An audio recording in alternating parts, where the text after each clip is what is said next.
Right on. What do you think, Brant? Oh, thumbs down. Oh, Ron, you see that? I'm fighting him. Once the camera goes off. Fight on sight. Fight on sight. Yeah, let's see it. Do it for the camera. Woo! So, you want to explain to everyone what we're doing today? Well, this is not what we're doing. We're gonna go over the CCV reroute. Well, CCV crankcase vent catch can that SP has come up with. But in the meantime, I'm hauling out the cat on my 05 ZX6R. I got a new pipe for it, but just want a little bit more sound, a little more throatiness to it. So I'm trying to haul it out without cutting it in half and taking everything off. We're limited time today because we have a birthday party to go to on the Mon River to get absolutely wasted. So we'll get to that in a minute. But until that time, I'm gonna foam my air hammer. All right. Got her done? We got her done. So Nice the little welds, job. yeah, they'll be fine. It's an exhaust, so let's give her a little fire up here. There we go. Yeah.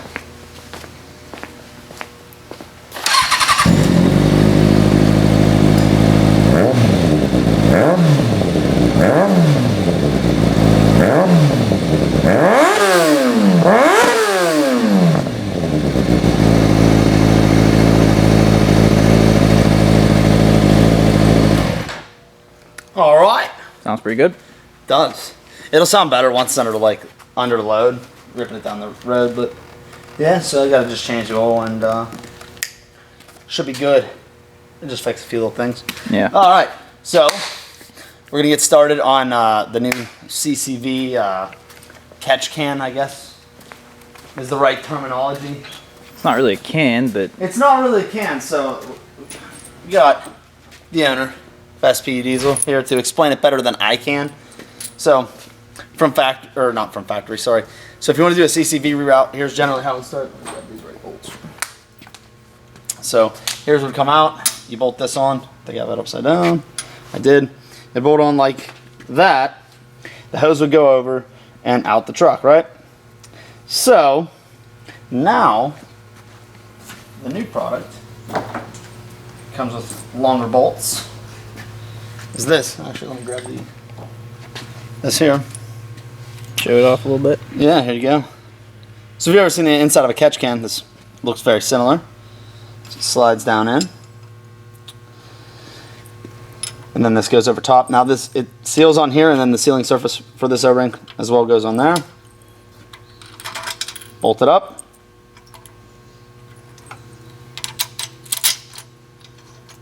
I'm not going to run these all the way down because it's kind of pointless.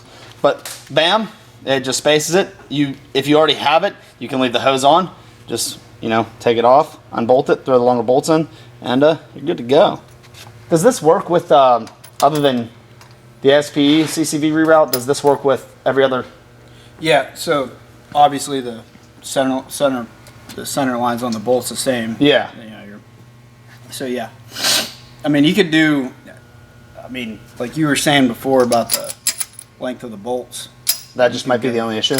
Yeah, even if they're There's a lot of even if their flange is 3/4 of an inch, that's about a 1/2 inch flange. So even at 3/4 of an inch, you'll still be able to bolt it down with the hardware it's included. All right, so these bolts should be long enough for all the other kits, but if they're not, you have to get new bolts. Big whoop. And then whenever they're tightening this down, the baffle has a tiny bit of play in it. There is casting differences in certain valve covers. So like if there's just irregularities in castings in general. Yeah. And the inside of this canister deal that's built into the valve cover is not machined, it's just raw cast. Yeah. So some trucks may need to be filed down like on the edge. It might be Of the catch can, just like get a little the baffle. Yeah. And it's very, very minimal. Most of them drop right in. So Well, let's show them how it's done because we have that head over there so that they can actually see You know bigger words than I do, so you can tell them. I'll just hold it. Here we go. All right. The correct way to install it. Yeah, so and basically like when you first drop it in, you're going to be kind of centered, and before you tighten it down, you push it over like that, and then it'll wind right up. Looks pretty good. Now, okay, so I saw this as a question on your Facebook, and somebody was like, they asked, will it remove all the haze? Right? No. Obviously, it won't. So here's the thing. Whenever we developed this, the main thing I took into consideration was if you have a truck that you're going to put this on, yeah. there's a potential of it being a high horsepower truck, Yeah. right? So if you have a high horsepower truck, you can't restrict the flow. So you want to keep the flow high. You know what I mean? Correct. So the actual surface area of these holes all together, and then the surface area of that hole was all taken into consideration. So this is like millimeter squared surface area wise. You have like 500, 300, and then 200 coming out of this hole. So you have no pressure drop across the whole baffle. Okay, I got you. So there's no restriction. This no doesn't restriction. actually add any restriction at all. But just so they realize, I just wanted to make sure they realize that the truck is still going to haze. It's still gonna haze, yeah. Because like somebody had asked to, and the thing is like the smell that you get, Yeah. and a lot of the visual stuff is oil vapor, Yeah. but you still have combustion gas. Yeah. So like you still have your cylinder gas pressure that's seeping by the rings. It's still gonna come out. you Yeah. know? Yeah. It does remove a lot of it though. Like it will change the actual thickness of the fog, the Yeah, I got thickness of that vapor. But you still get it, and it does help a lot with the smell though, because you're taking the oil particles that you're getting with just a straight hose. You're taking it and diminishing it. You Yeah. know what I mean? So it does help with the smell a little bit. Now, how has it been for like keeping the oil dripping? I mean, I know there was So that's the main thing with this. Yeah, well, I got that because I know this originally was really good at keeping the oil because some of them are. Well, and that's the thing that sucks too, is like all the trucks, all the high horsepower stuff that we've tested this Yeah. on, I had it on the dyno and all that, they were somewhat fresher engines that either built motors that we did or whatever, and they don't have a huge amount of blow by. I mean, it's not, Yeah. but if you get a truck with 200,000 miles on it and you slap this on, that truck's going to be more likely to drip out of the hose than a truck with 10,000 miles. Yeah, or You like know? an over-the-road truck where they're like constantly Exactly. get 3,000 Exactly. miles. So you're never like with just a straight hose coming out of here. The Venturi does help a shit ton in my opinion, but it's still possible to get it out. I mean, it's still a straight hose. You know Yeah. what I mean? You're still going to be pushing a certain amount of that vapor out of that hose. Exactly. With Yeah. oil in it. So this helps a lot, but this does pretty much completely eliminate it. The test truck, that gray truck, we would get tiny drips out of the hose every now and then, like just on the edge of it, not Yeah. even where it would go on the ground. I noticed this eliminated it completely. So, and that's an 800 horse truck that's going to be most of what's on the road, or Yeah. or less. As a great daily driver too. Now, the question, because this is one that I thought to myself, what do you think about where people put the bung in the exhaust to So- create the negative pressure on the crankcase? Yeah, so that's great to evacuate the crankcase. Okay. Yeah. But you're pulling all of that stuff out at a higher flow rate as well. Yeah. So what happens is like you can actually pull out too much. So like Okay. you can there's a couple customers that we've had that have done that, and they say like, oh, I'm hauling my camper and I'm going up a hill and I come across the other side and slow down and stop to eat or whatever, and they get out and look at the truck and the truck's fine. There's a little bit on the bumper, but the camper's covered with oil. Ah. So it's actually that's the thing. You can actually pull too much out. You don't want to pull too much out. You Yeah, don't I want to got have too much of a vacuum on it to where you're pretty much sucking oil out of the crankcase. Yeah. You know what I mean? So, I mean, the way the factory box is designed, it works good under a factory application. Mhm.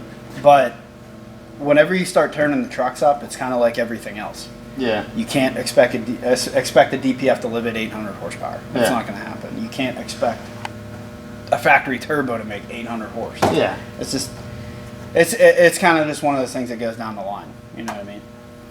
So, Yeah, and it actually has really good fit. Like a really good fit. like I said, you get irregularities in some of the castings on the valve covers. So like they maybe need to be slightly adjusted, but this is a brand new valve cover out of the box. Yeah. And it slides right in. So, but, which that's what we obviously, you know, when I was engineering it, we designed it around a brand new valve cover. So, Well, it's so. And the other nice feature too, I don't know if you can see it on the camera, but so when this is actually sitting in there and you have it lined up, there's a notch right there for oil drain back. Oh, okay. So if you have anything that pulls up here, that can drain back down. And then anything that would make it through the baffle and collect on this side, there's a notch. I don't know if you can see that. I can see that. There's a notch there as well, right in the end of that. So it, whenever, but it's just enough of a notch that, you know, you can kind of, Oil seep past it. exactly, but if you have positive pressure pushing on the other side, it's not gonna allow Right. it to drain out. So when you shut the truck off, it'll just drain back. So, but yeah, we wanted the modularity of, you know, we know there's a lot of other people out there that every catch can on the market's like $300 to $400, like a bolt-on catch can for this application. And it's like, I wanted something simpler, you know, something that didn't cost as much, you know, for people to utilize. And it's no maintenance. Yeah. You don't have to drain it. You don't have to clean it. There's no filters. There's no screens. Yeah, You know just what I mean? bolt it on, go. Bolt it on and you're done. So, like I said, and like you were bringing up about the vapor, Yeah. you know, you're still gonna get it. No, I mean, You know, if you're venting to the atmosphere and we're not restricting the flow a lot, you're obviously gonna get, you know, a little bit out. But I just knew that some people might think that it eliminates it completely, and I wanted to make sure they were no, it clear of doesn't. that. Oh, and we've even told people that have asked. It's like, don't There's expect no the smell way. to completely go away, and don't expect, yeah. There's literally no way. The main purpose of this is to eliminate, pretty much completely eliminate any dripping and stuff like that. You know what I mean? There you have it. Which is, so far it's done, you know, like on that application, we hammer the hell, I mean, you hammer the hell out of it, I hammer it, you know. It's proven itself, I'd say. So, So how many more parts do you got to make for these trucks? How many ideas do you have? That we have all kinds of stuff in the works, so. Lots of parts coming out. We're hoping that we're gonna, at minimum, release 1 or 2 parts a month from probably here out to the end of the year, so. a lot of parts. A lot of stuff. And that, the intake piping kits is gonna be very, very soon. So. I know that was a lot of work. That was, yeah, we ran into a lot of just casting stuff and all that. So all that's squared away now, and we'll be able to start moving those. So Sweet. Well, there you have it. It slipped right out of my fucking fingers. All right, so not just to give you a video about a CCV and the new product, which was cool. We have some other cool projects going on. Well, Dan does mainly. So, what year's the truck? 19. 19 F-150. Yeah. So what'd you do to it? So far we are working on the suspension side of things right now, and it's lowered. It is 4-wheel drive, believe it or not. Doesn't look like it, but It's gonna confuse somebody when they think it's 2-wheel drive and it just smokes them. it's gonna spin, but it won't. Yeah, so 4-wheel drive setup, but we're gonna do.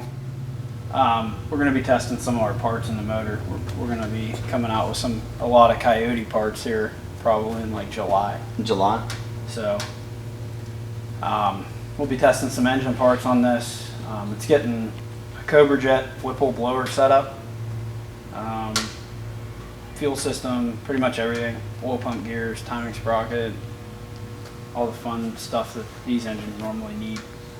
That's about it. I mean, it's long Well, tubes, exhaust. Yeah. What are you just making your own exhaust? Yeah, well, the long tubes, I don't remember what long tubes we want. They're stainless long tubes, and then we'll build the rest of it. Kind of like you did for the blue car? Yeah. So, but we're shooting for like that 900 to 1,000 mark as a tire. How many parts you already have? You always have like every time you do a build, you always have like at least a pallet. You gotta do it. You wanna get held up.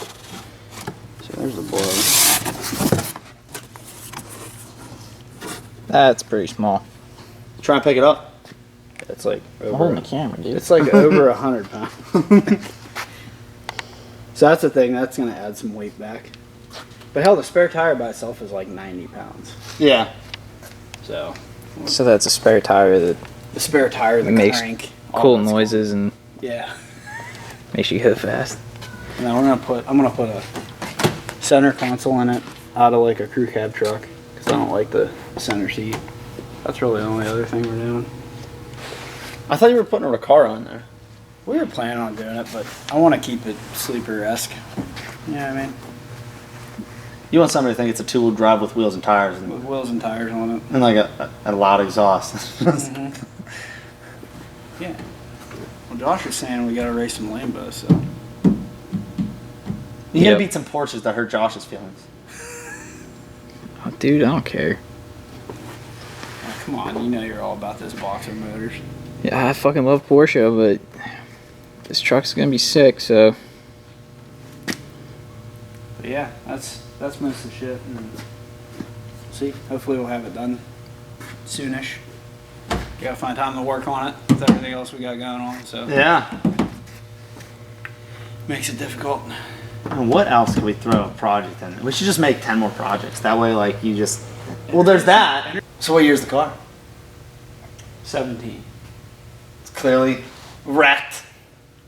Yes, it was in a fender bender. Fender bender. Oh, yeah. Yeah, okay. That's the rail right there. That's the bad one. Yeah, that's pretty... That's pretty bad. So the idea... Yeah. You know the idea better because you proposed the idea to me. Yeah.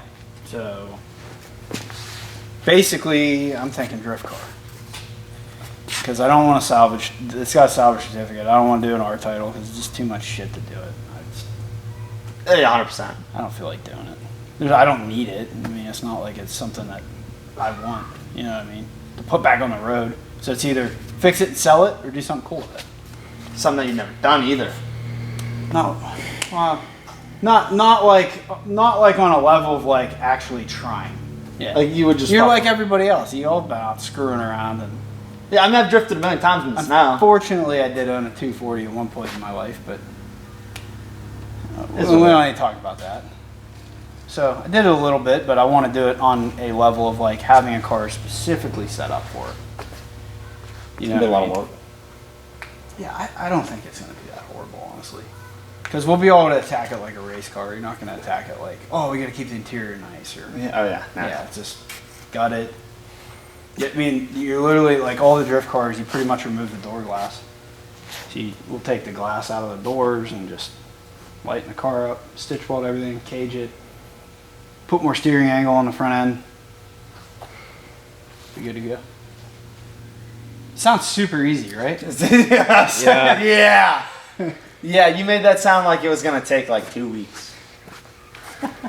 Depends how you want it to look when we're done, right? Yeah. And how to function. And then the engine up in the air. Yeah. Up in the air. So it's either like NA around like 500-600 horse, Yeah. or like Turbo around the same power. around Different platform. Ford. different platform. We're staying true to Ford. Yeah. Oh yeah, yeah. Yeah, we're definitely not putting some LS junk in it. No LS jump. And I have the engine that came out of it, so that's an option too, just putting a Coyote back in it. But how much fun is in that? Yeah, I mean, we could do, you know, I mean, the idea that we have is pretty cool, and it's, well, we haven't seen many in the, is there any in the US right now? Yeah, there's some. Videos? Yeah. But this would be the first of its kind, I think, the drift cars. In this car, yes. Pretty sure it would be. Yeah, actually, yeah, it would be. I think we should have people comment, see if they can guess what. What engine? Yeah. What engine? Well, Yeah. we can tell them pretty much right off the get-go, it's not going to be a diesel. It's not going to be a diesel. Yeah. So if you're hoping it's going to be a diesel, it's not. Yeah, not a diesel. it's definitely gas. Take it from there. They can figure it out from that. Yeah. Well, I think it's that time to tell them to comment, like, subscribe. Please subscribe. We're trying to get to 1,000 subscribers. That'd be awesome. We're close. Tell Ron what we're putting in this. Tell them? No, they need to tell you. Oh, yeah, they need to tell me what we're putting in this. But they're probably wrong. They don't know what we're putting in it. Unless they have a cooler idea, but I don't think it is. Or tell us what you think you want in it. Yeah, tell us what you think you want in it. It's gonna be a 6-7. You know that. Everyone's going to see a 6-7. Oh. And it's probably going to, that'd be the worst idea possible. Well, I don't know. I know. I don't know. It might work. Maybe we could. Maybe. I don't know. I don't know. Probably not. Probably not. Comment, like, subscribe. Just hit the subscribe button. And then hit the little bell notification so it updates you when a new video's out. Which is like every 2 weeks with us right about now. But we should be making more videos here shortly. Trying to go every week. And then... the more subscribers I get, the more the videos are going to come out. So the more you can do. Yeah, the more I can do. Because we're close to getting monetized. Once I start getting paid, then they can fund my Red Bull habit. And then I can be all awake, cracked out on Red Bull, working on And stuff. then actually get stuff done. Yeah, exactly, and not just look like a complete idiot. You know, when you were working here, why didn't we do that? Because I'm a complete idiot. Don't wanna